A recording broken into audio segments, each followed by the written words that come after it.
नमस्कार. उजनी अपडेटमध्ये आपलं सर्वांचं स्वागत. आज 27 सप्टेंबर. पुणे जिल्हा व घाटमाथ्यावर रात्रीपासून मुसळधार पावसाला सुरुवात झाली आहे.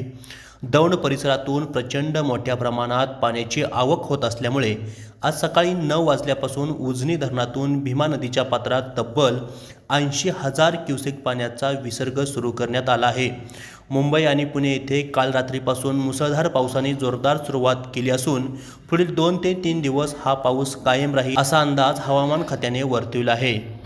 पूर परिस्थिती नियंत्रणात आणण्यासाठी आता 80,000 क्युसेकचा विसर्ग चंद्रभागा नदीपात्रात सोडण्यात आला आहे.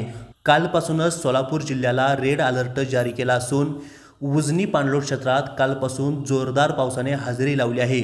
जर हा जोर कायम वाढला तर अजून यामध्ये वाढ करण्याची शक्यता असल्यामुळे हा सोलापूर जिल्ह्यातील शेतकऱ्यांसाठी सतर्कतेचा इशारा सांगण्यात येत आहे.